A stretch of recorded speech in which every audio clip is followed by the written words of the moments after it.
People, Arsenal 3, Southampton 3. There's no way around it. We absolutely bottled it today. We absolutely bottled it. Ramsdale threw it away in the first minute. We had a second goal thrown away from Bukayo Saka not being able to pass the ball clearly to Partey. Partey couldn't hold on to it. We absolutely threw away a 2-goal lead to them. We gave them a 2-goal lead. This time, instead of throwing away a 2-goal lead, we gave them a 2-goal lead at the Emirates under 15 minutes. Then we try to pin one back before halftime, 2-1 going into halftime. But what happens? We absolutely play scintillating football for 20 minutes at the end of the game, getting it back a draw, 3-3. But we big time bottled it today. There's no excuses. There's no way around it. There's no way to sugarcoat this. There's no way to try to make this seem like a better result than it is. It is an absolute painful disappointment, an absolute blow to our title hopes, and an absolute bottle job. Rivals are going to get onto us. Our own fans are going to get onto us. But the team needs to get themselves together because we have the big one on Wednesday. Is the title hopes over? Is the title race over? Let me know what you guys think. I choose to believe it's not. But maybe I'm just disillusioned. Let's get the show started. Hit that like button. Hit that subscribe button. I'm quite disappointed in the team today, but we got to debrief. We got to have some Arsenal therapy. So people in the chat, stay with us. Hit that like button. Hit that subscribe button. And let's go.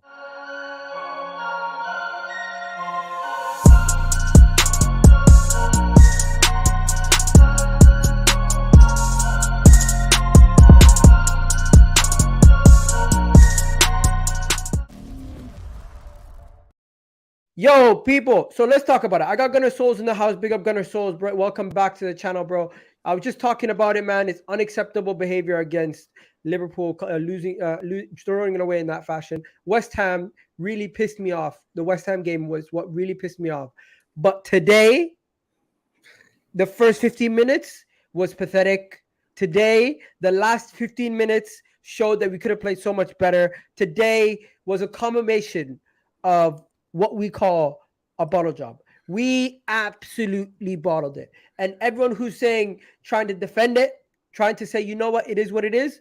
No, there's no way around it. There is no way around it. We're going to have to hold the smoke. We're going to have to put our hands up, say, you know what, you got us. Today, they got us. And Tottenham fans, we deserve all the smoke from every fan base. Even the fan bases that don't even have teams in the Premier League are going to banter us. And you know what? We just have to put our hands up and say, you know what? It happened to us today. Because it was a disgraceful performance for 88 minutes. This absolute disgraceful performance in that first whatever minutes in the game. And just to break it down to you guys, they scored in 1 minute. Ramsdale threw the ball to them. Ramsdale kicked the ball straight at them to give them the game, to get them started. It was embarrassing in the fashion that we started this. And you know what? People throw the word around embarrassing a lot after results. I see sometimes people say stuff that's not actually embarrassing is embarrassing. But no, the way that we started the game off was a roller coaster ride. It was a roller coaster ride. Let me show you guys what happened to start the game. This was just in the first 45 minutes, the roller coaster began. The roller coaster began in 45 minutes, ladies and gentlemen. Rams threw the ball straight to the other team to score a goal. They scored a goal, and Southampton, bottom of the league Southampton, were doing olays against Arsenal after 80 minutes. Then Martinelli gets us a goal after we were already 2-1 down from Theo Walcott scoring. They score a third from a set piece. From a set piece. They score a third from a set piece. We've not conceded too many goals from set pieces. Am I mistaken, bro? How many goals have we scored from conceded from set pieces? We're one of the least in the leagues. I don't know exactly how, but it's a lot now. And then the most disgraceful part of everything, guys, my stomach hurt. I thought the game was done. I'm like, there's no way we're scoring 2 goals. We score a second. I'm like, wow, maybe we could do something. Maybe not. We don't have enough time to score 2 goals. We score a third. I'm like, oh my God, we have 8 minutes left. 8 minutes extra time. 8 minutes. It's going to be Bournemouth all over again. It's going to be Bournemouth all over again. The title race is still on. The season's not over. We can do it. Come on, mentality monsters. Woo! I was yelling. But no. We leave ourselves with egg on our face. We left ourselves with not enough time. We left it too late. And individuals that we could bring, we could pick out. We could pick out a lot of individuals. We could pick out a lot of individuals. We could talk about Fabio Vieira stinker. We could talk about Zinchenko's poor performance. We could talk about Rob Holding's poor performance. We could talk about Ramsdale's poor performance. We could even talk about Gabriel Jesus, in my opinion. I thought he had a poor performance. We could talk about so many other people's poor performances, right? But I feel like people are scapegoating Odegaard. Odegaard in the second half, he carried us. Bukayo Saka carried the attack. Martinelli was one of the main focal points for the beginning of the game to the end. Mikel Arteta has a lot of blame also. He did not do a good job with his substitutions. At halftime, you have to change it up. When it's not working for 45 minutes, don't think it's going to magically change in the second half. You have to do something. He left it. He made an early substitution today. Today, Mikel Arteta made an early substitution. In the 57th minute, he made a substitution. 60-minute mark, basically. Usually, he waits until the 70th. Am I wrong? I'm going to get to the comments in a second. But people, I am disappointed. I am upset. I'm distraught. I don't believe that an Arsenal team that could have gone into that Man City game 12 points clear is now only going in 5 points clear. Look at that. We left a total of 7 points on the table from now. 6 points on the table from the last from the last time from the last win that we had. From the last time we won a game, we've now dropped 6 points. Against Southampton, 2 points dropped. Against West Ham, 2 points dropped. And now, looking back at it, against Liverpool, you can only call it 2 points dropped. You can no longer call any of these 1 point gain. Anybody who calls this 1 point gain, you're ridiculous. It's the bottom of the league, Southampton. The worst team in the Premier League. We have given them we've given them 1 point. And that 1 point doesn't even help them. That 1 point doesn't even do nothing for them. This was a do or die for both teams, and both teams died. I honestly believe you guys don't understand the ramifications of this draw. Going into the game, mentality is weak. Everything is weak. And you know what? It shows it from the interviews that the players are giving after the game. I'm going to go to you, Gunnar Souls. Talk to me. I got to go to some of these comments. Let me just go to some of these comments quickly. We got my guy here. Yo, bro, if you want to jump on, the link is in the chat. Jump on, my guy Dylan. He's saying we bottled it big time.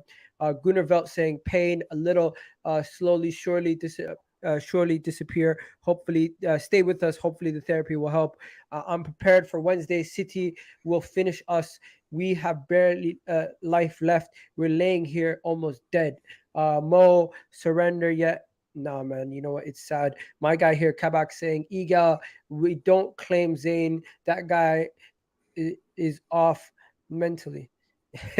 Nah, man. Zayn's not mental, man. He's just a very passionate guy. His bench is dead, but it is what it is. And you know what? I feel like a lot of people say they don't claim me in the Arsenal fan base. So I kind of get how crazy he can be at times. People saying, keep crying. Stop it. Do or die game for both teams, and we bottled it at the start. They bottled it at the end. Definition of what happened. Prediction. My guy, prediction. And Ram here saying Zinny and Ramsdale in the first minute. I wanted to win so bad. Yeah, man. You know what? It's disappointing. Gunnar Souls, talk to me. I'm passionate. I'm emotional. I'm distraught. I don't know what to think. I don't know what to say. We've been we've been live only for 8 minutes. We got 30 people in the chat. We got 90 people on TikTok. Jump on YouTube, guys. Eagle Talks Football, and hit that like button if you guys are new here. Let me know, man. How you feeling? Firstly, Eid Mubarak to those who are celebrating today or tomorrow, and obviously Eid Mubarak, my brother. Today. But yeah, on the game, I mean, you know what? It baffled me, right? So I was on my way back up, to watch the game, and it just started, and I was like, I looked up and I go 1-0. I was like, are you taking the piss? Like, I was like, the game has just started, and I'm like, we're already 1-0 down. What the fuck's happened? And then so I had to watch it on replay, like what happened in the goal, and I was like, this again. Same thing that happened against Bournemouth happened again. Just like. It's like we just don't concentrate. It's like the occasion got to us. The problem that I have with this team right now is we've backed them, and we backed their mentality. We backed them in terms of being able to rise to the challenge. They've shown it so many occasions this season where they've they've gone out of their way to win certain games that we didn't expect them to win. We've won certain away games that we've struggled for seasons beyond. We've had teams come to us at home and we've beaten them when we haven't really beaten them in previous seasons. And now they want to bottle it. Now they want to play like this. And then it was like, okay, it's 1-0, 25 seconds in, 1 minute in, whatever. You're like, okay, cool, you can let that go. Let's just get back into this. Let's just say, we can get back, we can win this game. It's only 1-0 and we've still got the entire game to play. Then 15 or so minutes, Walcott scores. And I'm like, genuinely, what the hell's happening here? And I'll be honest with you, I lost all hope that we weren't going to do anything in that game. But the more I've spoken, the more I've realized, you know what? One chance. They've got Man City. That's the game they can redeem themselves in. Because I'm sick and tired of these apologies. I always say it. I don't want to hear it. I don't give a shit what you have to say in the press conference. I don't care. I want to see it on the pitch. I don't want no apologies. I don't want them on social media. Get the fuck off it. Don't apologize to us and make it right on the pitch. The only way you're going to ever correct this is you go to Etihad and you go and claim that win.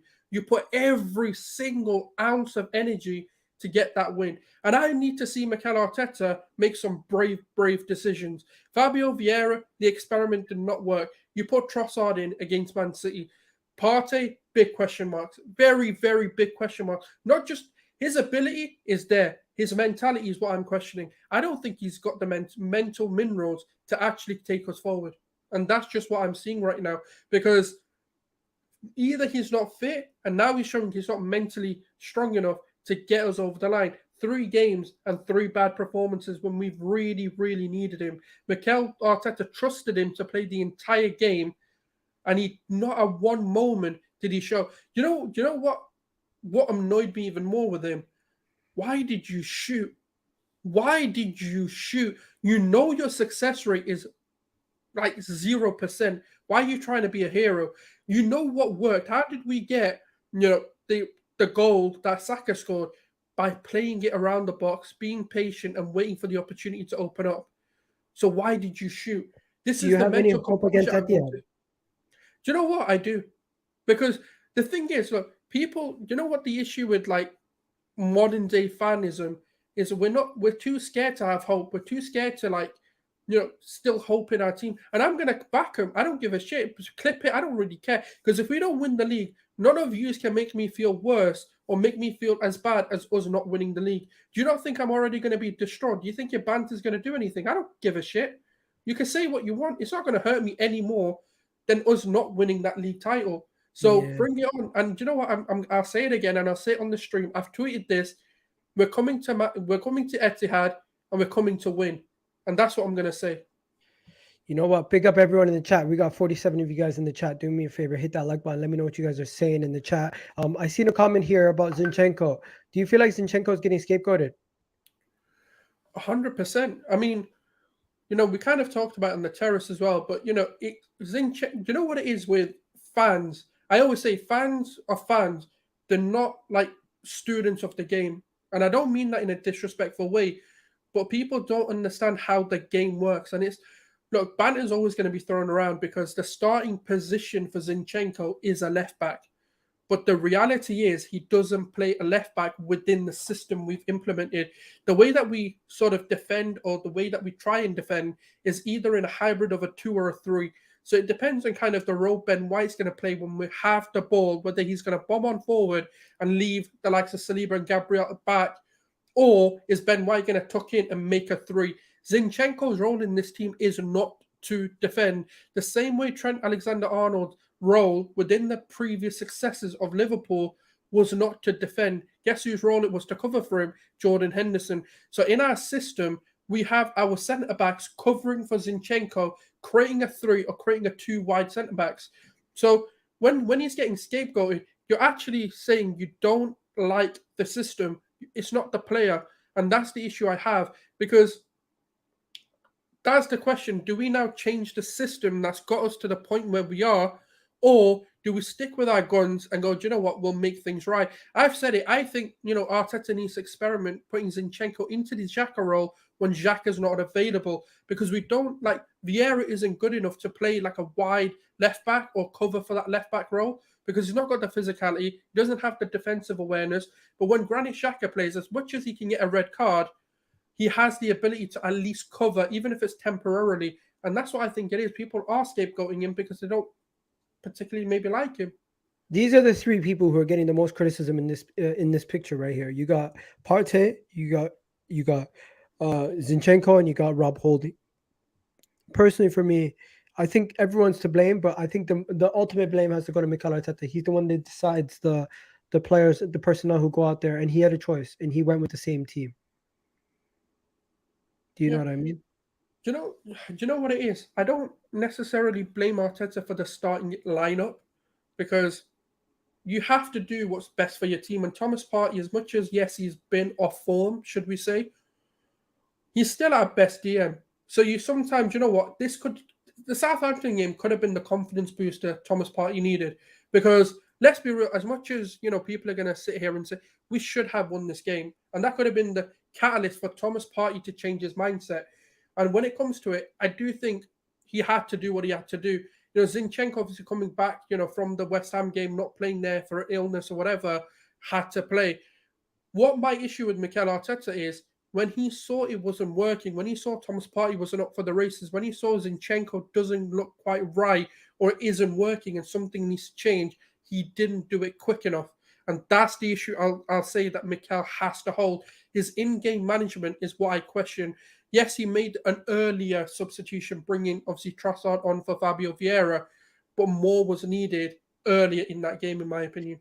When the players made mistakes, it was visible to see that Mikel Arteta was encouraging them rather than getting onto them. I want to know what he said to them at halftime, because it didn't seem like he went in on them too much. It seemed like it was more just a pat on the back. Come on, you could do better. But hey, we got to know what they actually said in that dressing room to get a better nuance in what happened. I'm just gonna make it clear. The talking points of today's game. We got to talk about Ramsdale's mistake. Ramsdale mistake was massive and cost us. People in the chat, let me know what you guys think we should talk about also. To me, Ramsdale's mistake, inexcusable. You cannot make that kind of mistake or that early in the game, costing us, putting us under pressure. But he's not the main reason why we lost. He's one of the. It's not even a loss. It feels like a loss, but it's not a loss. It's not a loss. It's another draw that feels like a loss. Then another thing we're gonna always talk about is Rob Holding and Saliba. We miss this guy so much. We miss Saliba so much. It is ridiculous. Talk to me a little bit about Saliba, man. Do you know what it is, right? It's when people talk about Rob Holding and like obviously with Saliba, the issue isn't mistakes or the issue isn't that, Holding has done a bad job or anything like that. The issue is he's not a system fit. When Saliba plays, we can have a higher line. We can increase how much pressure we can put up the pitch.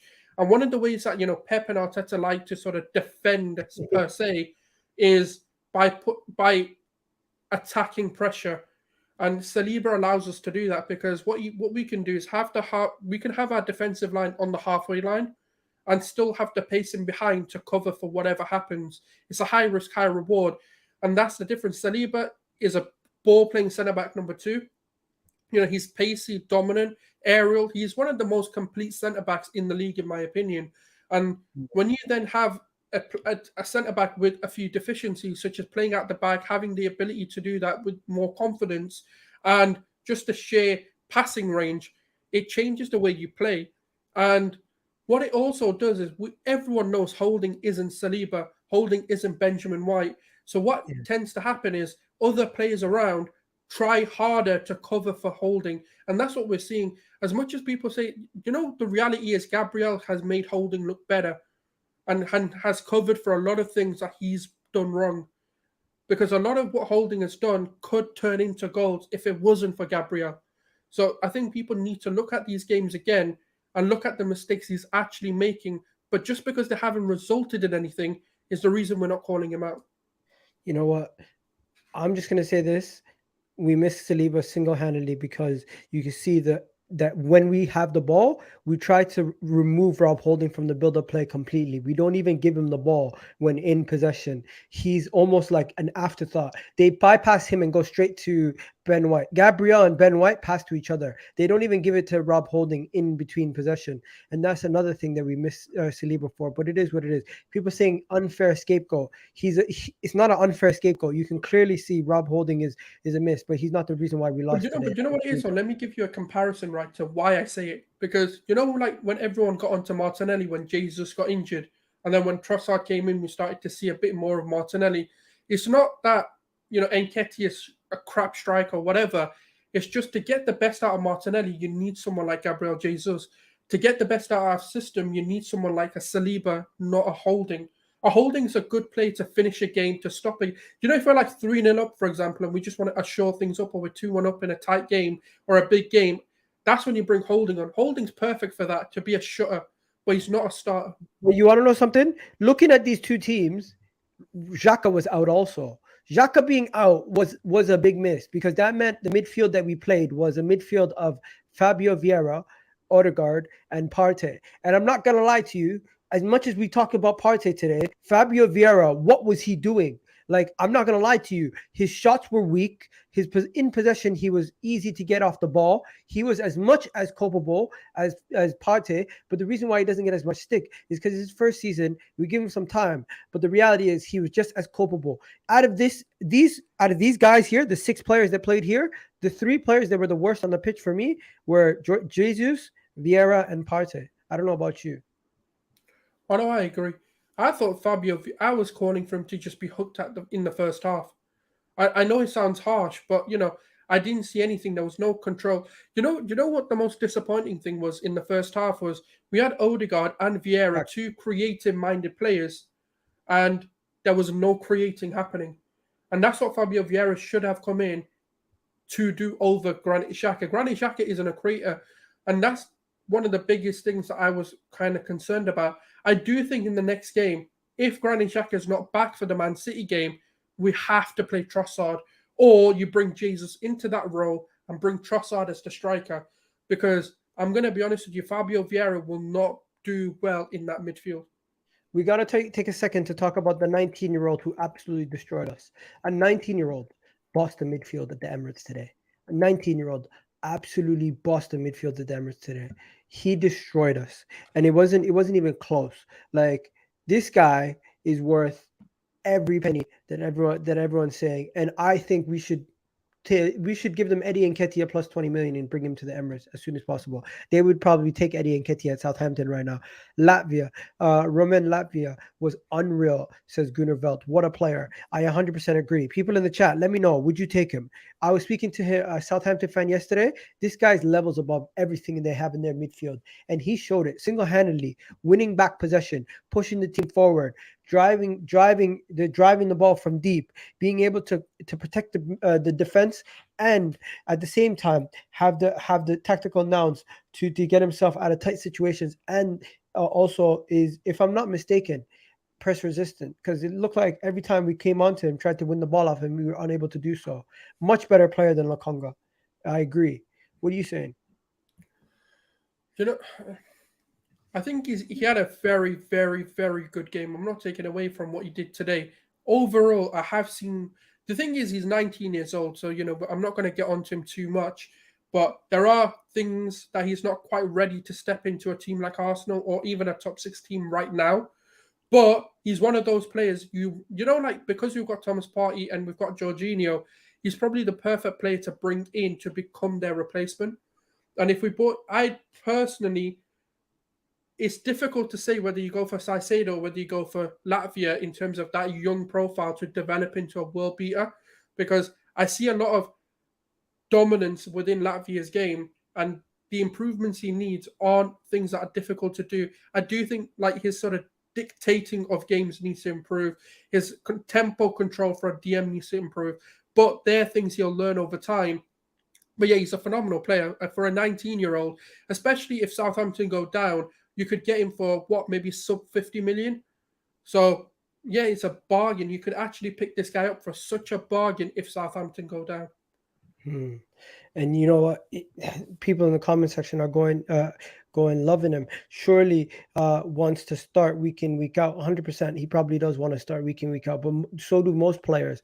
But anyone we sign is going to have to fight for their place and get into the team. City now interested in Rice as well. You know what? That's going to be interesting to see if Declan Rice wants to stay in London or if he wants to go all the way to Manchester City. Anybody would want to go to Manchester City, but you never know. Look at Calvin Phillips. It takes a while to get into that City team and get going, right? Bro, there is one more thing that we need to talk about. One more thing that we need to talk about before you go. How you feeling about the title race? Because as much as everyone's going to talk about the mixed performances, I'm going to do the player ratings later on in the video, but let me just pull up the image of the title race. The title race right now, what is it? 5 points, 5 point gap between the two Yeah, of us. 2 games in We, hand. we have we have Manchester City up next, and I'm not gonna lie to you, I am a little concerned because we are putting ourselves under pressure. We're giving ourselves a big problem. Now City only have a 5 point gap between us, and it's 2 games in hand. If you can see here, Pep Guardiola is looking up at Pep Guardiola is looking up at that image right there, and he's seeing Arsenal only have, what is that, a 5 point gap with 2 games in hand. They win their 2 games in hand, they are ahead of us, and also they have a game against us. Hypothetically, they could easily see a 9 point swing against us in those next 3 games that they play. It is a very thing. We need now not only to win our game or to get something out of that game, but we also need somebody to help us out because it's not a situation where it's in our hands as much as it used to be. It's now, as much as it's in our hands, we also still need City to slip up. And what looks more likely, us slipping up again or City slipping up? Do you know what? As mad as it sounds, I Is still the think title race done? That's the question. no, no, Is the title race done? absolutely not. And I'll be honest with you, and the reason why I say it is because What's good, Devo? we've got to play Man City, right? And yes, it's going to be a very tough ask. It's going to be one of the biggest games of the season now. It's a must win. There's no drawing, there's no losing, there's nothing. We have to go there to win. And I'll be honest with you, wilder things in football have happened. Crazier things in football have happened. Yeah, And I just like do dropping think 4 points against the 20th place team in the league this season. Come on, man. I'm sorry to just jump into the show, but like, come on, man. Like we're not going to beat City at the Etihad. We're just not. This team. What about this performance, especially with no Saliba playing turnover Thomas in the midfield, tells you that we're going to go and beat those juggernauts on their pitch? It's not going to happen. And this is not to knock the team. Like, today was disgraceful. It was an absolute disgrace for us to be down 1-0 on arrogance and idiocy from Aaron Ramsdale. I'm sorry, that was stupid. As a former goalkeeper, you don't play in between two defenders in the back. Clear the fucking ball. Clear the ball. I don't care if you kick it 60 yards down the pitch. Just clear the ball. Or play Rob Holding, who's wide open. He won't do it. You have Rob Holding. Title race done. I mean, who's going to stop them? It's not going to be Brentford. It's not going to be Brighton. It's not going to be us. Who's going to stop them? It's going to have to be Everton. Another team that we drop points to this season that's in a relegation scrap. Like let's be 100% honest, man. The season's been great, and we shouldn't necessarily like look at the last 3 games as an encapsulation of where we are. But this is a bottle job, bro. This is a young team not having the stones to put these games away. When you're up 2-0, you go for the third. Everybody knows it's the most overused statement in football. 2-0 is the most dangerous lead in all of sports because they get one, you're on the press, and then the next thing you know, the game's tied. Like, today was just, I have no idea. And I swear to God, like, I don't know what happened to Thomas Partey. I'm sorry for coming in late here, but like, I don't know what happened to Thomas Partey, but dude has become turnover Tommy. Like he's been awful. And I have nothing, like, I'm not going to say a cross word against Holding because he shouldn't be on the pitch. Play Ben White as a center back. You bought him as a center back. You can play Tierney and Zinchenko because Zinchenko is 2-footed. He could be a left back or a right back. Put him on one side and play Tierney on the other, and play Gabriel because Gabriel with holding is bang average, and we've seen it for the last 3 matches. Yeah. Were you saying, my guy Souls? You still I'm believe sorry, people? didn't mean to interrupt you, brother. People are saying you have a sense of false positivity, and they don't believe that you actually believe what you're saying. That's fine. We'll see on Wednesday. Because the reality is, look, I'm not saying we're going there and winning. I'm not saying it's a guaranteed win. But both teams are now showing vulnerabilities. Yes, they have gone on a mad run. When we were going on a mad run, guess what Man City were doing? Dropping points. So it can happen. There's still moments in the season. There's still games in the season where the unthinkables can happen. We still have to keep believing we can win this title, regardless of what happens on Wednesday. We've got to still keep going. We've got to keep pushing, because as much as they've been on our necks, it's now our turn to hunt them. And that's what I think we need to start doing. Because one thing this team has shown me, after 3 negative results, they do show us that there is a performance increase. They do learn from their mistakes. It's taken a lot longer than I wanted to see it in terms of the 3 draws. But guess what we used to do last season? These 3 draws would have been 3 losses last season. But look, it's not about showing improvement, but it's about showing there's a pattern within this team. And I do think now Arteta is going to get it right, and there's going to be something wild happening on Wednesday. I don't think we lose. I get it right. It can include Fabio Vieira. Fabio Vieira needs a championship loan. I saw somebody post the perfect midfield for Wednesday, and it's Trossard, Xhaka, Odegaard. Like that needs to be your midfield for these remainder games, because Partey's head is gone, completely gone. He's been It's got to be Jorginho. It can't be Xhaka, Trossard, and Odegaard. There's no balance there. You went mute, Egal. You went mute. My honest opinion on the title race: we have blown our chances to win this title race comfortably. At this point, we now need people to help us. And are people going to help us? We don't know. At this point, it's not in our hands. We have to hope Manchester City drop points. We have to hope other people drop points, and it's no longer in our hands. We cannot say we control our destiny. We cannot say the title race is ours. We got Chelsea City and Newcastle, bro. I mean, that's potentially 3 losses with the way that we're playing right now. Is it over? Is it over? I don't want to say it's over. I don't want to believe that it's over, but it's closer to over than it is us winning it and solidifying it. That's the reality. A couple weeks ago, we could have had 12 points going into this game. 12! Big up Kabuti in the chat. Kabuti just jumped in. Big up everyone in the chat. Keep letting me know what you guys think. Gunner, I know you're going to have to leave soon, Gunner Souls. So big up Gunner Souls for jumping in. Yeah, take it easy, guys. Have a good show. Have a good one. Best Eid Mubarak, my friend. You too, bro. You too. Eid Mubarak, bro. And people in the chat, if you guys want to keep jumping in, let me know if you guys want to jump on. The link is in the chat. I'm gonna add you guys as we go. Kabuti, bro, what are you saying? Another massive game where we drop points, another game where we drop points, another game where we slip up, and with Manchester City up next. Sorry, let me just read the super chat. Gunshot says, only way I can see us getting something at the Etihad is if we go 3 at the back and just counter them. Eid Mubarak to everybody. Eid Mubarak to everybody. Honestly, Eid Mubarak to everyone. I should have started the stream by saying Eid Mubarak to everybody. I hope everyone's having a great Eid. Unfortunately, Arsenal ruined mine. But you know what? Hopefully you guys are having a good one. Tomorrow, I'm going to be completely off football conversations. I'm not even going to do no football content. Can I comment on that 3 in the back? Can I comment? Yeah, go ahead. Go ahead. 3 at the back. I agree. If you're going to play 3 at the back with Gabriel, you play in the center, Ben White and Tierney, then you can run Zinchenko as a CDM. You can run Kivior as a CDM. If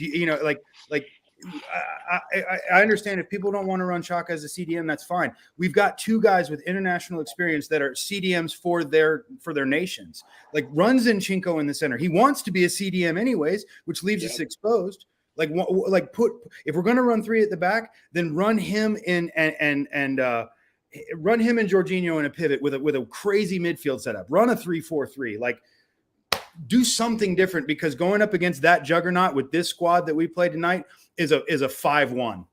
It's a 5-1 bashing. You know what? It is what it is. What you saying, Kabuti? Before we go to Mohammed, Kabuti, how you feeling? Hey, I'm depressed, Igal, but Eid Mubarak to everyone, and big up to everyone on the stream and everyone in the chat. Thanks for having me on. No worries. Let me tell you something. The second I saw them in the tunnel, Ramsdale and Holding and everyone just joking, I was like, mentality's all wrong. It just seemed all wrong from the second he walked out there. And, you know, sometimes I just feel like we just need to start the game and not mess around at the back. I understand you want to establish the playing out the back and build play, but sometimes in the last few games, we've just been so lackadaisical. I don't know if everybody else sees that. We've just been so nonchalant about everything. This is the business at the end of the season. You know, people need to be serious about it. When you pull on that jersey and you're in the tunnel, let's be serious. Let's be ready to go and give us 96 minutes in that game if you're going to get 96. And lineup is what it is. But with what Fabio did, the second he played that game, he kept falling over. He kept getting run off the ball. And I figured if ESR is half fit, I'd rather have the guy run out there and see what he's going to do, because I haven't seen anything from Fabio the last few times to warrant him getting any minutes in this side. And I think Arteta should have been brave and pulled him off before halftime. He didn't. He should have been brave at halftime and yanked him. He wasn't. The guy got minutes in the second half. And the second he came off, well, not the second, but, you know, late in the second half when the people decided to switch on and, you know, Fabio's off, that's when we start playing soccer. And that's what makes me mad. Why wait until the 75th minute to start playing like you actually give a damn, like you care? Like you have a title in your hands and all you have to do is not give it away. And we were giving it away for the majority of that game. We dropped 4 points this season to a team at 20th. 100%. We dropped 4 points to this. We gave up 4 goals to a team on this year. I mean, how long had it been since Southampton scored before they scored against us today? 1 minute. You know, I mean, like this is it's like Groundhog's Day, man. This happened last year when we didn't get fourth. Like it's the end of, like, you get so excited about where we are and then they just rip your heart out. And it's painful, man. I mean, I wear the club on my chest, bro. Like this means something. This means more to me than it does to the players. It hurts me more seemingly than it hurts them. The only player that I honestly felt gave a damn about today was Odegaard. Odegaard walking around the pitch with almost tears in his eyes, you know, because it's like he knows what this means, you know. And I'm sorry, man. Somebody's got to come out and say, listen, we can't make schoolboy Muppet mistakes and name and shame, bro. Like, I understand this whole team unity thing and I get it. And you know, God love him for being able to do it. But like, do you honestly think Pep wouldn't call people out for making the mistakes that Ramsdale made, that Thomas made, for trying to flip the ball over the head of Declan Rice, for like just continuous mistakes? No, they wouldn't play. They wouldn't be on the pitch. Let me show you what was said before we go to Mohammed. This is what was said after the game, ladies and gentlemen. Mikel Arteta, this is what he had to say. Obviously, we're unhappy with the result. We made very difficult again for ourselves. Mistakes is part of football, but the way we reacted, I love the players more than ever. What? Like the way we Bloody reacted. politician speak. That's bloody politician speak. You know, what are you talking when he's about? going to hold his guys accountable. You know? And we all watched All or Nothing. I know that he's not loving on his players in the locker room. Facts. I knew he's chewing them out. And I would then rather. This comment here, my guy. He said, we cannot concede 3 goals in this league. We cannot concede 3 goals like we did. It's sloppy, very difficult in the match. Young team reacting the way it was incredible. I don't want to hear no political answers. The odds and the chance creation. Stop the spirit bullshit. Like this right here. He's just chatting shit, Mikel Arteta. I respect him, Mikel Arteta, but he's giving us PR answers for Sky Sports. You know what that translates to, Igal? You know what that translates to? In real speak, that's Gattuso saying, sometimes maybe good, sometimes maybe shit. This right here, people are blowing out of proportion. I was on the football terrace earlier and people were saying Gabriel Jesus said something disgraceful. This is what Gabriel Jesus had to say after the game.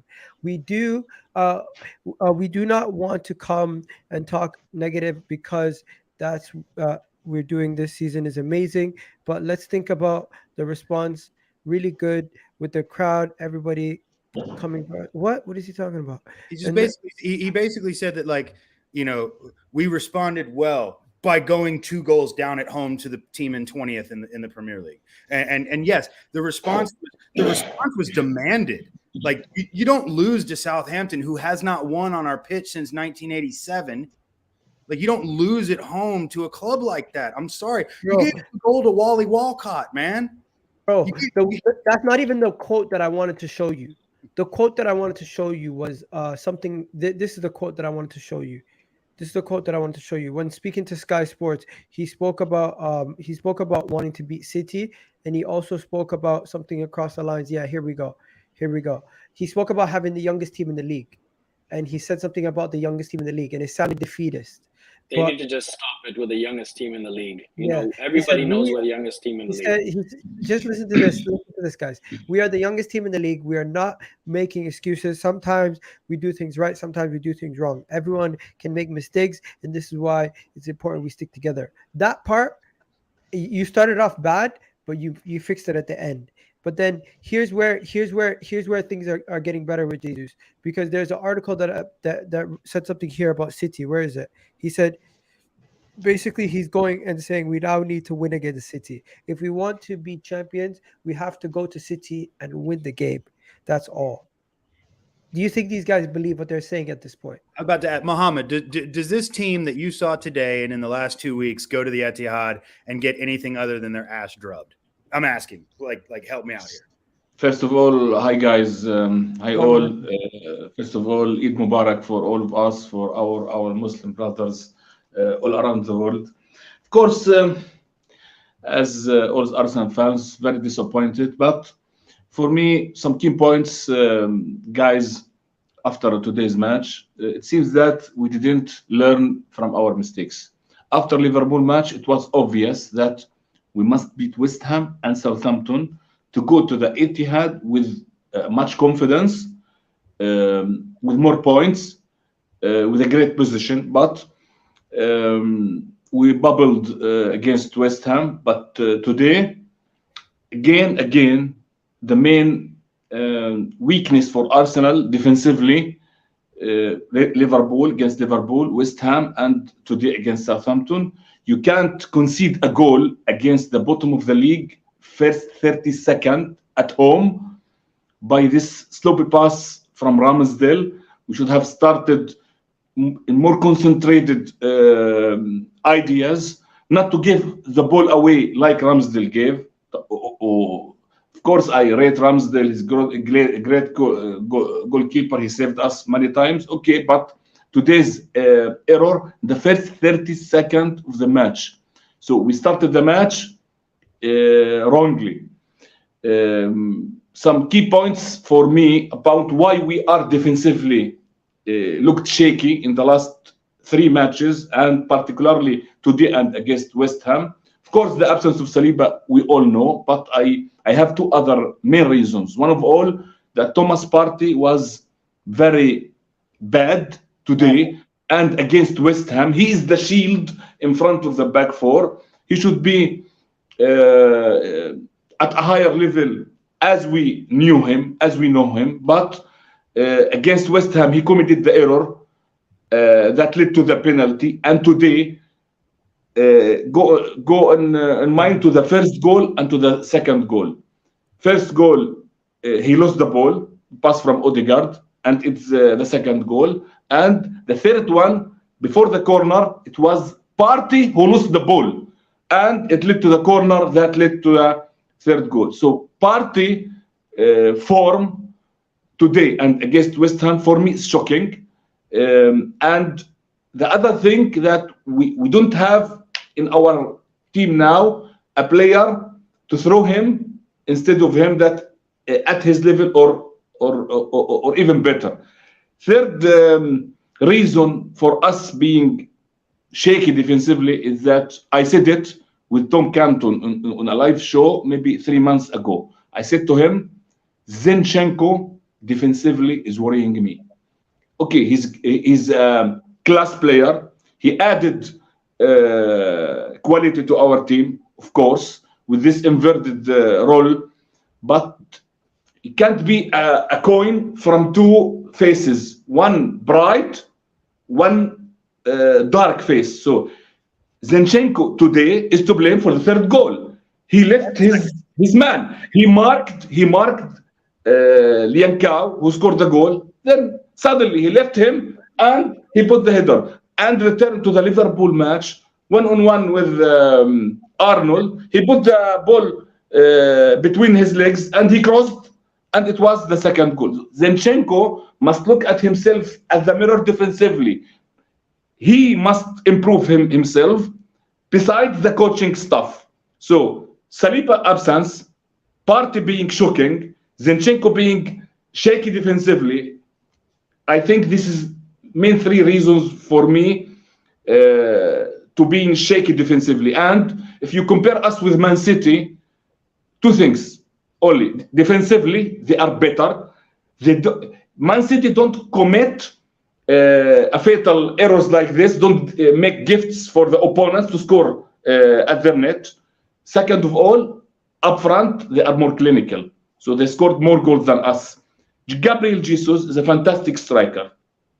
Okay, I like him. But he's not a top scorer. Today's match, he could have a hat-trick.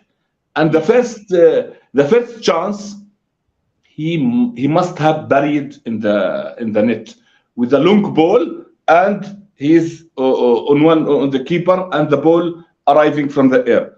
So he's a hard worker, he's a fighter. I like him, but he must score more goals. So if you put all these elements together, it will result by the situation that we are now. That we are, City is more closer to the title than us, and it's a reality, and it's by all our mistakes. 1 second. Who has to score more goals? Jesus. Yes. Jesus, yes. Correct. I agree with you. I agree. Yes, of course. Today he could have a hat-trick at least. I agree with you. And honestly, in this match and the previous match against West Ham, when we were up 2-0, just swap the teams. If City was up 2-0 on West Ham, does West Ham come back? No. City wins that game 6-0. We have no ruthlessness. My friend, the proof is that the same West Ham, Southampton side that played us tonight was bottled 4-1 by City at their ground, not at the Etihad. So City are more clinical, and they know how to kill the matches in the first 30 minutes or in the first half. They have Haaland, they have De Bruyne, they have Bernardo, they have many great scores, many top players, and they are stable in their level or the league. You can't, if we want to win the league, we can't play, for example, 28 matches or 30 at a high level. Then in the last 10 matches or 8 or 9 to be shaky defensively like this and to give gifts to the opponents. No, if you want to win the league, you must beat this Man City side by points, and you must be complete. Okay, our team is not complete now, but next summer, we must address all the areas to make us more complete and to go neck with Man City, especially in midfield. Especially, we must add 2 top midfielders at number 6 and number 8. For me, it's crucial. It's crucial. It's the area of weakness. Look at Rodri. If you look at Manchester City, he didn't give the ball away 1, 2, 3, 4 times in a 2 or 3 matches in a row, and this is lead to a goal against City. No. So this is the difference between us. Ederson also doesn't make those turnovers. You know, yes, that's one of the best goalkeepers with the ball at his feet in the history of the game. So yes, because I analyze Ramsdale mistake. I analyze Ramsdale mistake at the first goal in the first 30 seconds and as overconfidence. Brother, 1 second. Let me just try to do the actual next part of the show. This is going to be the player ratings, and we're going to have above us the player ratings for each thing. So I'm going to try to have everyone included in this and also the comment section. So I'm gonna need everyone's cooperation and try not to Sure. over jump everybody. Okay. So first, Gal, just one thing before you run into that, like yeah, 15 seconds. Mohammed covered it all correctly, perfectly. Without Thomas Partey firing, we're open at the back. Without Saliba, the inverted thing with Zinchenko doesn't work because he makes up for so much of this stuff. Just he covers everyone. He reads the play so well. So I also blame Arteta for not pivoting to a back three or adjusting his man, and maybe moving Zinchenko into the midfield. So he's also got to look at himself and make that decision, right? Let's get to the ratings, Ego. let's get into the player ratings. People in the comment section giving Ramsdale zeros. I'm gonna give Ramsdale a 3 I give him a because 1. he conceded 3 goals. 2. 1. 3. If I'm gonna really be honest, did he do anything good? He could have saved the second one. That wasn't. I mean, honestly, I don't think that the second goal was that great of a shot by Walcott, and the first goal is unexcusable. So that's a 1 for me. He made 3 saves the whole game. He had 1 goal leading to an error. He conceded 3 goals. I think, honestly, to give him any rating is actually a compliment. 3 for me. Yeah, 2. I think 0. You go 0. So the median there is a 1.5. Okay, so Ramsdale's gonna get a 1.5 today. Ramsdale gets a 1.5. Ben White, you know what? Ben White didn't put a foot wrong because he literally had to cover for. He had to do a lot of the work offensively on that end, and he also had to make sure he covered Holding's errors, and he was holding Holding's hand also. So overall, if I'm gonna look at Ben White, I'm gonna say to myself, he wasn't any defender on that back line you can criticize except for Ben White. I think Ben White today also he got an assist. If you want to give him that, I gave him a 7, 6 or 7, 6 or 7, 6.5. Yeah, that's fair. For me, Ben White gets a 6. 6 for Ben White. People in the comments, what are we saying for Ben White? Let me know. People saying 6 for Ben White, says John. Someone here saying, wow, 1.5. 6 for Ben White. People in the comments, let me know what you guys are giving Ben White. People are giving Ben White 6s. John giving Ben White 6s. I don't see anybody else rating Ben White. Okay, fair enough. No one else wants to jump in on the ratings today. You guys are slipping. Sohan gave a 4. Skills gave a 3. It is what it is. Rob Holding, I'm not gonna lie to you. If we're gonna give Thing a 0, Rob Holding's gonna get a 3 or a 4 because we're giving out harsh ratings today. For me, Holding gets 4. He is what he is, guys. He's not Holdini. Yeah. He's just going to give you what he is. He's a 4. Yes, for He's me, a 4. People are giving Ben White low ratings, 4s and 5s and 3s. What are you guys doing? Why are you guys giving Ben? No, he was decent today. I don't get. I think if you analyze the back 4, Ben White was the better player from Zinchenko, Gabriel, and Holding today. All I have to say is Rob Holding today, I noticed that they didn't even pass him the ball. The reason why Ramsdale's pass to Partey gave us so much problems, Thing was wide open. He could have gave the ball to Holding. I think Mikel Arteta instructed them not to pass the ball to Rob Holding. Because in the last match, Holding to Ramsdale and Ramsdale to Holding were the 2 most completed sets of passes in the entire match. I believe it was like Ramsdale passed to Holding 19 times and Holding passed back to him 16 times. So it's like out of all of those passes, that's dead ball. That's inviting a press against a team that's already pressing you, and it's putting us in danger because he's not good with the ball at his feet. I would much rather see Ramsdale just send the ball long against a team with the press and see if Saka and Jesus and later on Trossard can make something happen. Martinelli as well. Like, we play out of the back to our detriment because we're not that team. You know what? Since we gave Thing a 1.5, is it fair to say that he's just slightly better than Ramsdale? He didn't really do that well. But he wasn't at fault for like goals. Like I can actually point at Ramsdale and Gabriel's positioning on Walcott's goal and say, you're at fault for this. You're at fault. Okay. So we give him a 4 or 3.5. 3.5. 3.5. Yeah, fair enough. Gabriel Magalhaes. I felt like Magalhaes was one of the players who was trying to put out fires everywhere. he was being dragged left, right, center, trying to put out fires everywhere. He was trying his best. Overall, I'm not going to do favoritism here. I felt like the whole defense was shocking. We gave Rob Holding, we gave Ben White a 6.5, or what was it? What did we give? We gave him a 6. 6.5. So in that case, we got to give Magalhaes a 5.5. Gabriel Magalhaes, for me, gets a 5. He must learn to position himself better. Go to the Salah goal and go to the Walcott goal. The players ran behind his shoulders. So positionally, he must be better, not this fault or this error to occur match after match. I just honestly think he's, without Saliba, you're seeing him be exposed. Without Saliba there, and so that's just to say that Saliba. This is harsh. This is harsh. DJN1.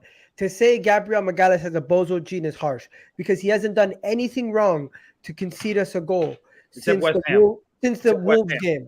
Since the Wolves game. The West Ham penalty, bro. The West Ham penalty was a dive, bro. It wasn't. It was, but you've got to be smart. He's a Brazilian. You know he's gonna dive. You can't lunge in like that. Bro, that wasn't a bozo moment in my opinion. That was just the player selling it really well. It wasn't a bozo moment. What was a bozo moment was against Wolves. That was a bozo moment when he passed it to the Wolves player. Remember? Most of our fans, unfortunately, are emotional. So they react immediately after the match and they forget all the great season that Gabriel Magalhaes has. He's one of the best defenders in the league. No doubt about this. Okay. Zinchenko.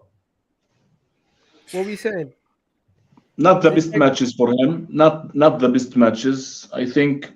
I say 4. 4, yes. Defensive lapses led to the goals, and offensively he didn't really contribute too much in the control of the game. We still had no control majority of the game, and his main role is to help us have control of the game. Don't you guys agree? Well, yes. And when they scored their second goal, where was he on the pitch? I understand it was a turnover in the midfield, but the goal came down his side.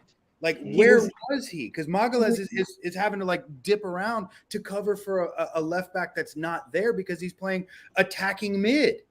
He was caught in between the ball and the man who scored the goal. He was caught in between the passer and Theo Walcott, so he was in no man's land. He couldn't do nothing to defend that. And I agree with you, Kabuti. You agree with the 4? 100%. Yep. Yes. Okay. Now it's time to talk about Thomas Partey, people. Everyone in the comment section saying 2 for Zinchenko. Skills and Sohan and user says 5. Wow. Okay. 3. People, everyone in the comment section, I need at least 10 people in the comment section to give me their ratings for Thomas Partey, because Thomas Partey, in my opinion, is the one guy who's not getting off anywhere from nobody.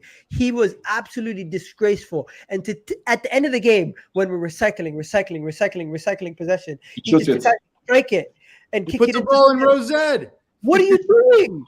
Like, we had all the momentum. Why are you kicking it with a prayer in hand? That is a stupid decision.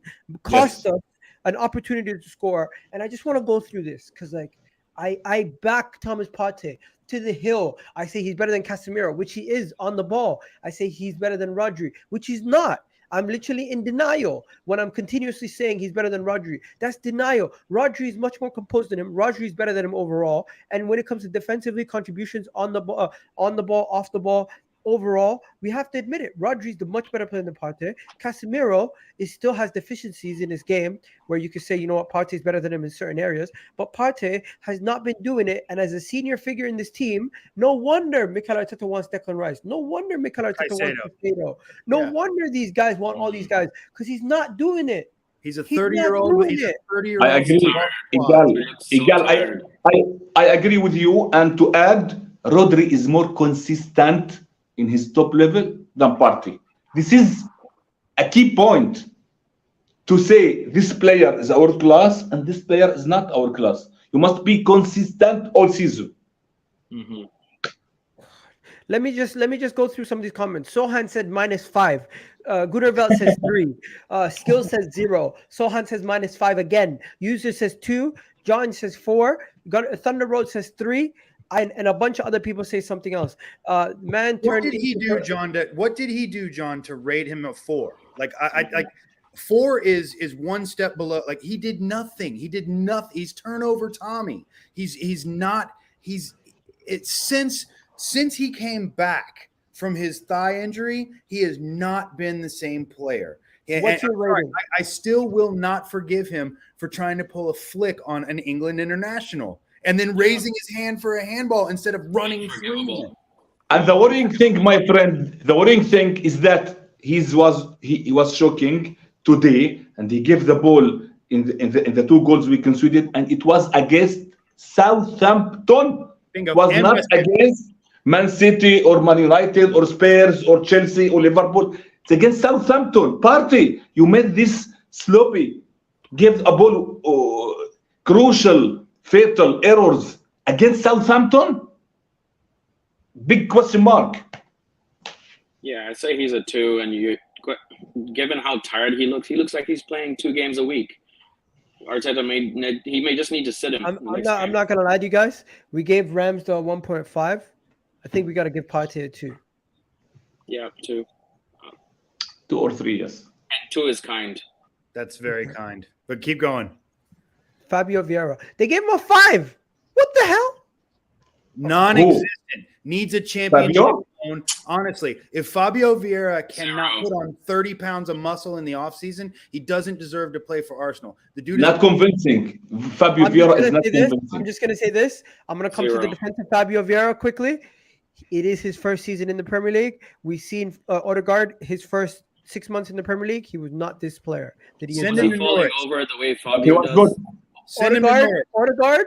Odegaard, his first 6 months at Arsenal. It took him until the final game of the season for us to see the best of him. He was So, average.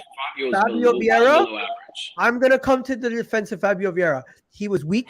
His shots were weak. He was weak on the ball. Overall, today he was a poor performance. Easily a 4 or Positioning was 3. weak. Easily a 4 or 3 out of 10. But to come to his defense, it's his first season. Give him some time. Don't throw the toys at the Prem, because guess what? Even though he's been having a poor season based off the standards that we've been seeing in the midfield, he has been contributing more than somebody who's that poor. You can't play him in a title run-up right now. You're trying to win a championship with a guy who's at championship level. Play ESR. Where's ESR? You know, guys. Where's guys. Emma Smith-Rowe? ESR point did of- the business last season as a kid, right? Yeah. So we can't make excuses for Fabio. He hasn't given us anything the last 2-3 performances. That Europa game, he was god. He should have been dragged off before halftime. I'm sorry. He's a 1 today. Arteta played Trossard in the 8 role today. That was different. Yeah, he's a Go 1. ahead, Yeah, Mohammed. I'm Yes. sorry. I I want to say a point about the Fabio Vieira situation. To be fair, he didn't have a preseason with the team. Okay, we must mention it. He came to the team late during the season. This is stuff for a player who came from Portuguese league to adapt to the Premier League, to analyze fairly. But my criticism on him is that Arteta gave him many chances, playing time. He didn't had the positive influence on our attacking shape, i.e., his final ball is poor. His final 40 ball million is pounds. poor. He didn't create enough. Million. He's not clinical in the goal. He didn't create enough in the final ball in the many matches he played. So, for me, he's not convincing. And to end, next season, for me, when he had the preseason, we'll have the preseason with the team. We will judge him totally. And it's the last chance for Fabio to convince Arsenal fan he deserves to play in this Arsenal team next season. If he raised his level and his tally of goals and assists, okay, he's an Arsenal player. He will be sold. Let me just stop everything there. On a passenger. Let me just stop everything there for a second. to try to tie a bow on the Fabio Vieira section of the show. Everyone in the comment section, help us out. Let us know your rating for Fabio Vieira, because at this moment in time, I have a 4. What are you saying, Devo? 2. 3. Kabuto 2. Mohammed 3. 3. So that's Okay. 11 divided by 4, which is a 2.75. So he's at a 2.5 right now. He's at a 2.5. Let's see what the people in the comment section say. Skill says 0. John says 2. At this moment in time, Fabio Vieira is not getting any love. People saying 1. User says 1. Prediction says 0, 0, 0, 0, 0. I'll say it again.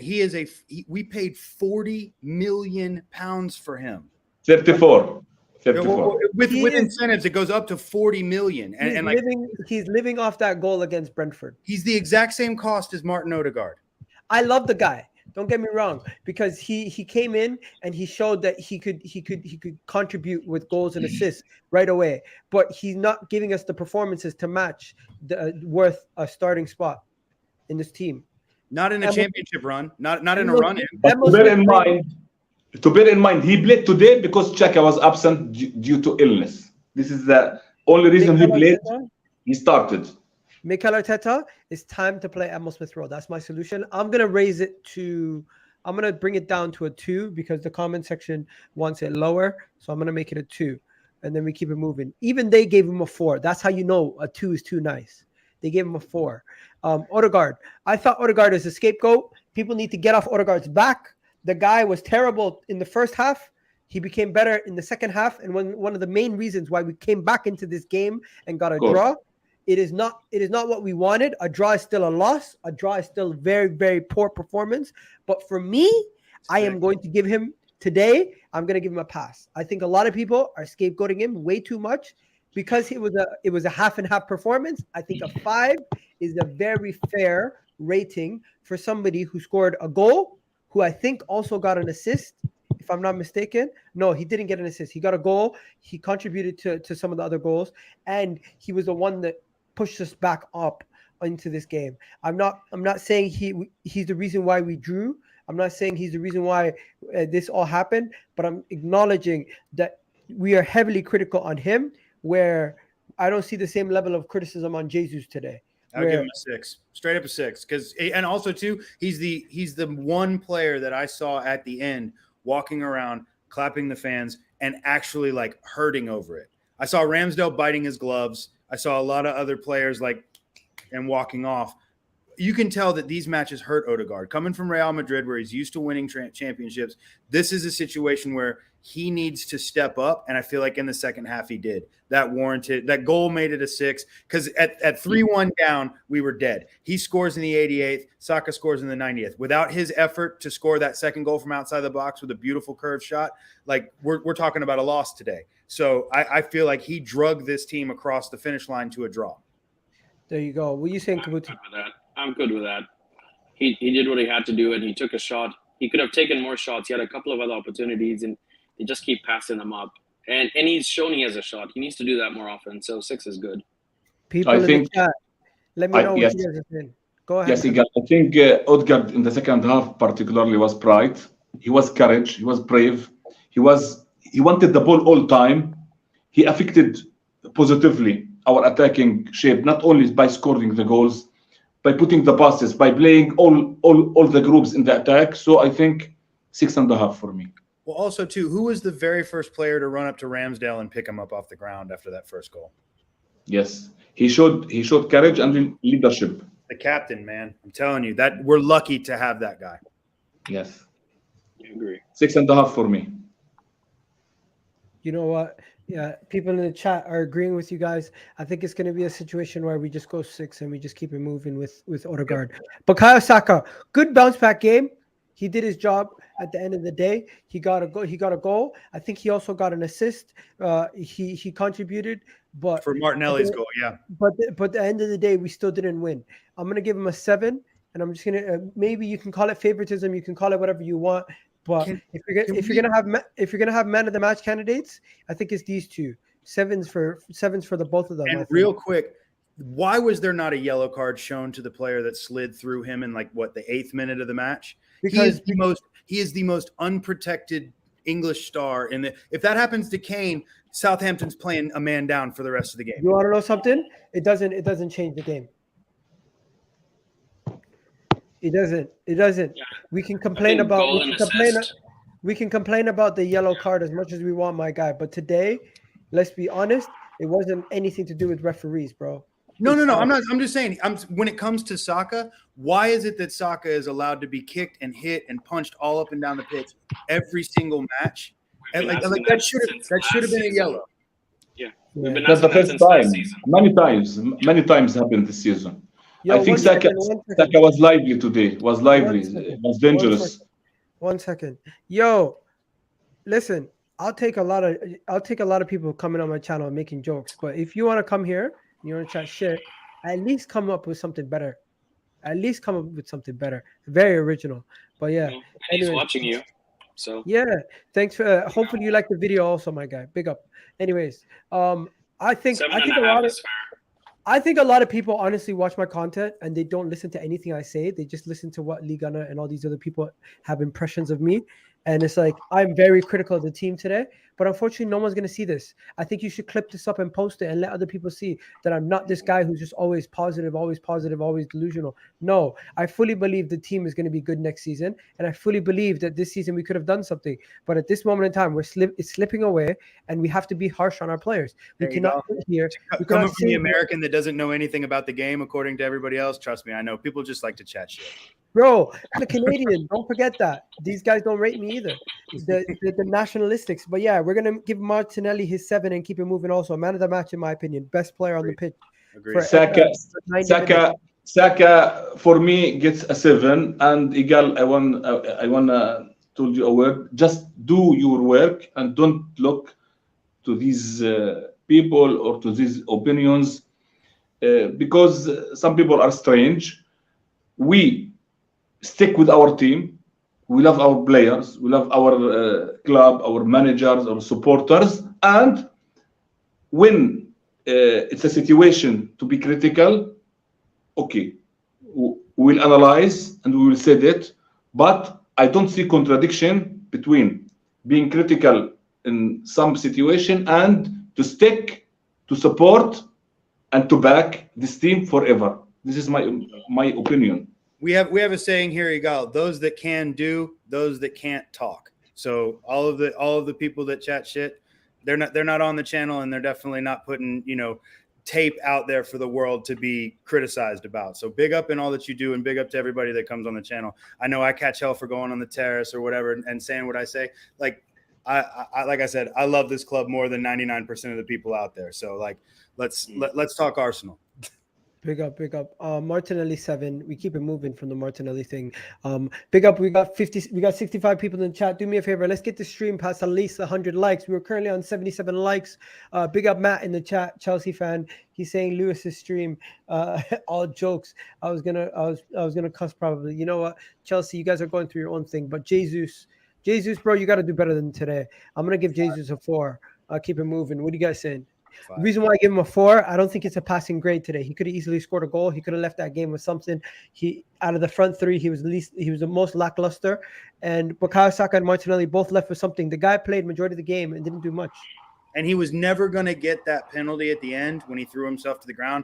Simon Hooper was never going to make that call. Was never going to. And honestly, that's a situation where like you put everything, you put your body through that ball. Unless there's 3 people coming and just absolutely smashing you, you're never going to get that call. So put your body on the line and win us a championship. Even if we get the penalty, who takes it? Saka. Jesus. Saka. It has to be Saka. It would be Saka. Mikel said yesterday that Saka will continue. Saka would take a penalty. People Saka in would the take the next chat, penalty. Ronnie, if we have a crucial penalty to win a game, are you giving it to Jesus or are you giving it to Saka? Honestly, and I wouldn't give it to either one of them. This is just me. I think the coolest, calmest, collect player on this squad is Odegaard. And I know that he doesn't take pens, but he's also never missed one for Norway. Yes, we are live, my guy. I would consider giving the ball to either Martinelli or Odegaard. Big up. Everyone in the comment section. We are live. This is not pre-recorded. What are you guys talking about? What are you guys talking about? And just to show you that it's not pre-recorded, Ron.aep. You gotta subscribe to the channel, my guy. Big up. If you subscribe if you're new. People saying Saka is the penalty taker. Okay. So Saka is the penalty taker. About Yeah. Jesus, for me, he should have scored today, so I give him a 5. I agree. 5? I gave him a 5. I'm just gonna maybe then meet you guys. 4.5. He worked hard. He worked hard. He should You have should had that analyze header. this. He should have at You least should made analyze Zuna this make a also. save. I'm Real quick on judging Jesus, him. though. Real quick on Jesus. I'm judging him on the same way that I'm judging the other guys. Look at it this way, guys. If we're gonna give him a 5, but we're gonna give guys like Fabio Vieira 2s and Partey 2s and Zinchenko's 4s and Gabriel Magalhaes' 5.5s. Come on. How are we going to give the guy who's supposed to be our main goal scorer, one of the biggest leaders in the team, who's been there, done that, won league titles for City, and was one of the main outlets who were scoring goals for them week in, week out, not able to do it for us? Because We he's thought out of process. position. How many times in the match, and this match, last match, and the Liverpool match, I'm sorry, bro. have you seen him playing 20 yards behind the midfield stripe? I am need the over. goals. I am done with the gimmick where we're gonna say, "Oh, you don't score a goal, but you get a decent rating as a forward." No, he gets a 4. How are you our main forward and you're not getting anything and you're missing all those chances? Even He had even 2 our clear-cut squad, chances. And even he had our a squad couple is of giving half them a 5. chances that he should have Even put our in. slug So, is giving him a 5. And is there a point of even doing a rating for Trossard? God, yes. Yeah. Yes. He played well. That man Played is so well. Yeah. yes. No. I don't mean it in a negative. I'm just saying, like, Trossard came on, he did his job perfectly. Is there even a point of rating him in at all? Like, this guy just did his 7 out of 10 every time. Like, he just does his 7 Yeah. every time. His wonderful pass between the legs of the Southampton defender led to the equalizer. And 2 inches lower, and it's 4-3. Okay. Yes, then and of course his shot to the bar. He's a clever player. 7. what are we saying about the other substitutions though? Because Eddie Nketiah came on in the 72nd minute. He got himself around. Reece Nelson. Didn't notice him. I think Big up Mikel Reece Arteta's Nelson. substitutions Big were up Reece amazing. Nelson. Big up Reece Nelson has been. I'm telling you, like I love Reece, and I really hope he doesn't leave for Brighton. I hope he can accept a squad role with us and come in and give us 15 to 20. I thought minutes. he was the best substitution of the night. I think Trossard For me, was. Trossard. That's Trossard splitting for hairs. me. Trossard. But he was a close second. He That's wasn't splitting far hairs, off. yeah. But Trossard was the best. Yeah. Yes. I would give Nelson a start in one of our upcoming matches, be it Wolves or be it like he's earned Chelsea. it. Yeah, every time Nelson comes on, that guy runs his legs off, and you can tell he has missed football. His injuries have cost him so much. He's the one who ran down Soleimani on that break at the end of the game. And turned Yes. around And he and right back shoulder-checked up the pitch. And he's straight back up the field 100%. That's commitment. Nelson always gave his best. Mhm. 5 minutes or 20 minutes or 30 minutes or starter. So he's truly Arsenal player. That Yeah, is I gotta isn't jump. pre-recorded. Hey, Ronnie, Yeah. you're gonna get muted if you keep chatting shit, bro. It's Nah, not cap. You know what? He's actually funny because at this point we've acknowledged him and he's still talking. Like, it's funny. I got to run, guys, but thank you for having me on. I don't think it's over yet. Big game next Thank you, Wednesday. Kabuchi. I'm gonna have See I'm gonna you. have a late lunch in Texas, and I'll be watching that game. So See you in victories. I'm in Atlanta. Kid. You have a there good you go. one, my guy. ATL. All right, guys. Cheers. You have a good one. We have Thank a you, lot. Kabuchi. We have a lot to talk about, people. We have a lot to talk about. We have a lot to talk about after this loss. We've done the player ratings. We've done the match reaction. Now we just need to take a second and look at some of the aftermath of some people have said about the game. Because after the game, Arteta had this to say about the young team, and it is annoying. We constantly keep hearing this, but bro, they're gonna continue to mention the young team, the young players, and the young spine. This young team reacted in the way that is incredible when it is against the odds. The spirit they had, the joy to watch. The message is clear, and I love them.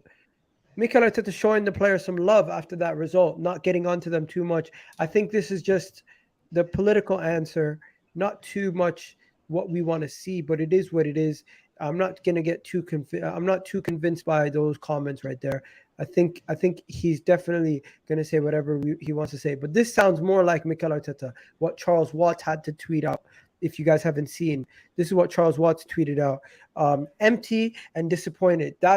We didn't get the 3 points. We gave 3 really easy goals away. Again, that sounds more like Mikel Arteta. That sounds more like what he would be saying to the players. That sounds more like what I want my manager to be saying to these guys after the disappointing drop points that we've had. I don't want these guys to be sitting there and stuff. Yo, big up Devo. Devo's got to bounce. Devo's got to bounce. Big up Mohammed. More people want to jump on in the chat. You guys can jump on. I'll send you guys the links right now. We're not going anywhere.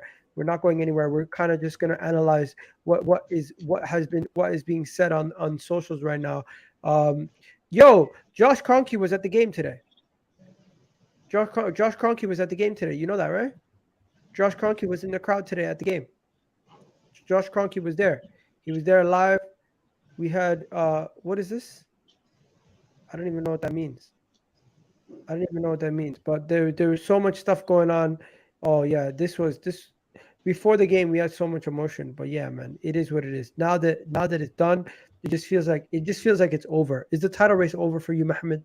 Because for me, it's not over. For me, yes. For me, it's very difficult. Very difficult now. And on the paper, if you analyze our situation, we must beat City at the Etihad. And if you look at our form, and you look at City form, you look at our shaky defensively errors in the last 3 matches, you can say it's difficult for us to beat City at the Etihad.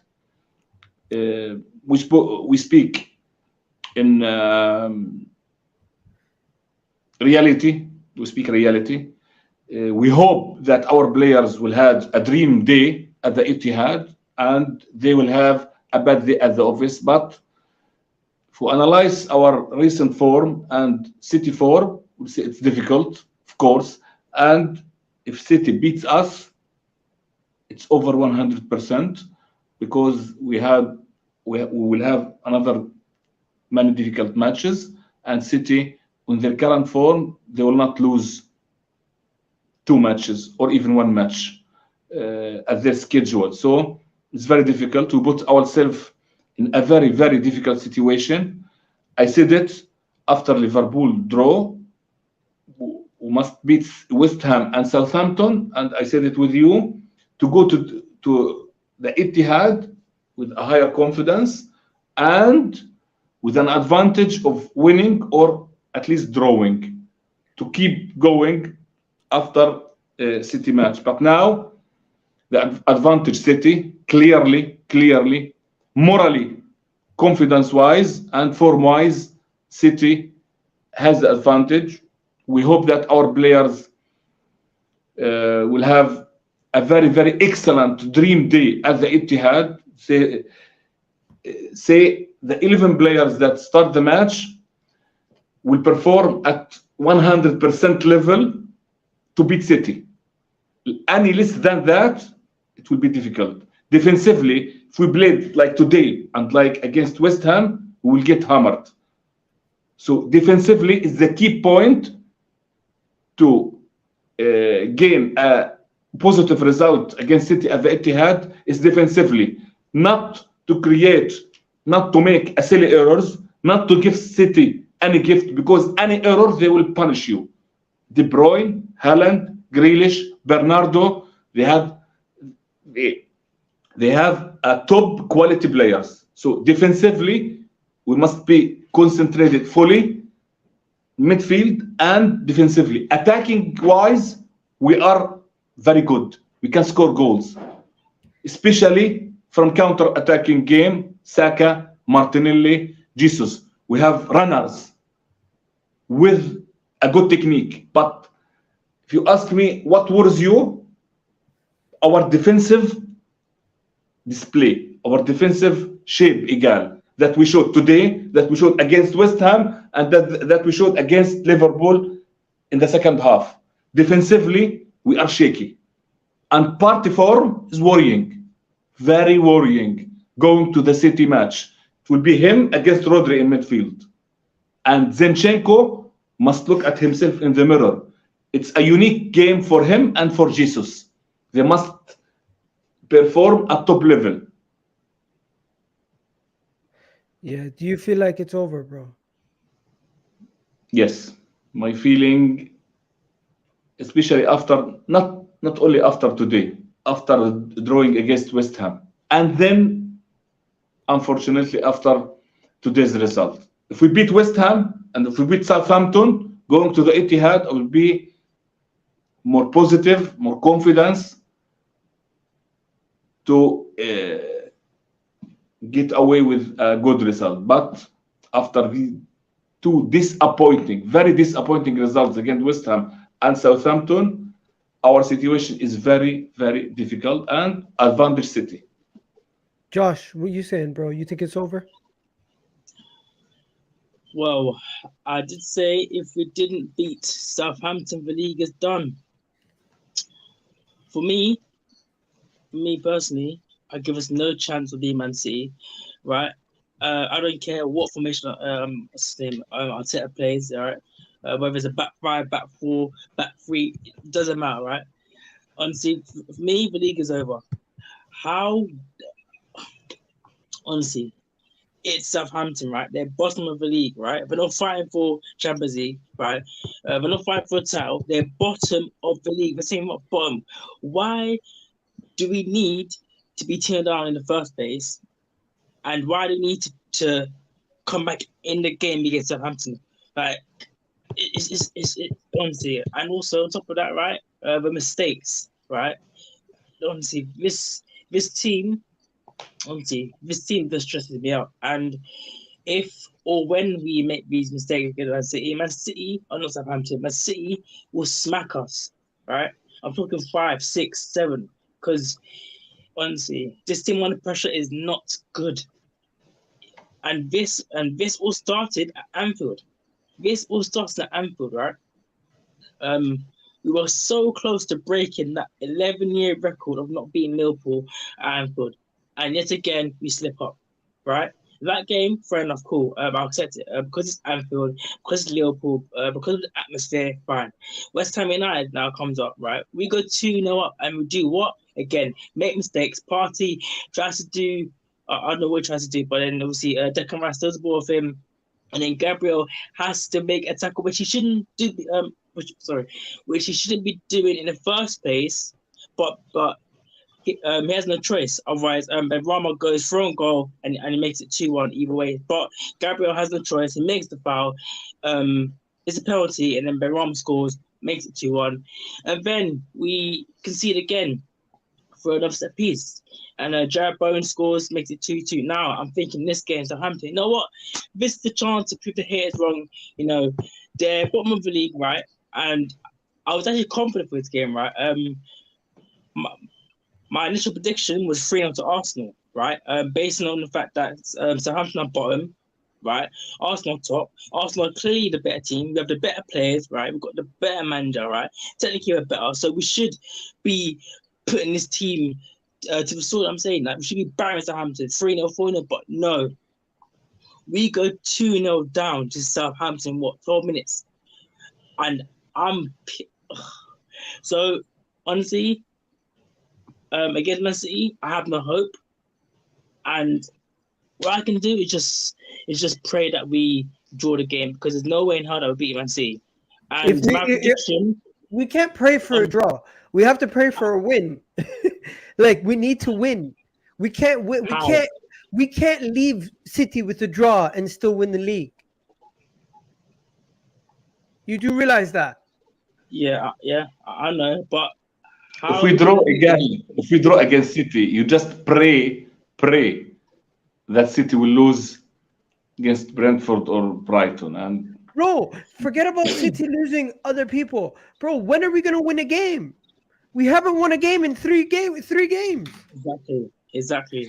We have to focus on ourselves. Fuck City. This is where Mikel Antonio's comments come into play. Mikel Antonio said that Arsenal don't seem like they're focused on themselves. Antonio, I think he made the comment. He's the first person I've seen make the comment about Arsenal focusing on other people. He was right. We were focusing on other teams. We're not focused on ourselves. He's We're right, not man. focused. He's right. We weren't focused on the West Ham game. We weren't focused on the Liverpool game. Every single time that we drop points lately, it seems like a level of complacency or something is dropping into this team, because in the manner that which we're dropping points is not like us. This is not like us. This is unlike us. This is something else. This at this point is the team bottling it, and Mikel Arteta and the team, they know that they need to be serious and strict with the way they're doing things. But bro, I'm sorry, Iga, about laughing about Arsenal recently. Yeah, you can laugh, man. It's not a problem, Kane. The team have been poor. But listen to this. Mikel Antonio sharing his thoughts on Arsenal squad said about City. Antonio said, I heard this from someone working at Arsenal all season, that they're concentrated on themselves, just playing how they play. They're playing so well. But last week, the draw versus Liverpool, City got a bit closer. First time this season, I was going into seeing people, hearing them talking about City and how well City are playing. So definitely they're feeling the pressure from City chasing them. Arsenal got themselves again in a position, but clearly they had some major hurdles to clear. This was against West Ham. Bro, once again, it happened again. At this point, we are feeling the pressure. The pressure is getting to us. It's getting worse and worse. And I don't know if we're going to be able to handle it for the rest of the season. I'm going to wrap it up here, guys. We've been going for an hour and a half. Big up to everyone for watching. Thank you, Mohammed, for jumping on. Thank you, Josh, for jumping Thank you on. again. Big up Kabuti. Big up Gunner Souls. Big up my guy Devo for jumping on. Big up every single one of you guys who've been watching the video. We've had over 1,000 of you guys watching the video so far. Make sure you do hit a like on the way out if you haven't already done so. Do subscribe to the channel if you're new. Eid Mubarak, everybody. Have yourselves a wonderful day. And it's a disappointing end to this wonderful, wonderful Eid celebration and Friday. Arsenal have let me down. Arsenal have let you down if you're an Arsenal fan. But we have to keep continuing. We just have to now beat City. It's a hard task, but we're going to have to do something about it. Is the title over? I hope not. Is it more or less over, though? Potentially. Sad to say. But second season in a row, I feel you kind of leave the season feeling a little bit upset. It's crazy. Just to let you guys know, though, to maybe make you a little bit happier, just a little bit happy, St. Tottenham's Day is officially here. Yeah, St. Tottenham's Day is officially here. Arsenal have officially finished above Tottenham for the first time in 6 years. For the first time in 6 years, Arsenal have officially finished above Tottenham. It is St. Tottenham's Day, and they will forever be in our shadows. That is what I leave you guys with. I know it's a consolation prize, but it is what it is. You guys have a good one. I'm out of here. Peace.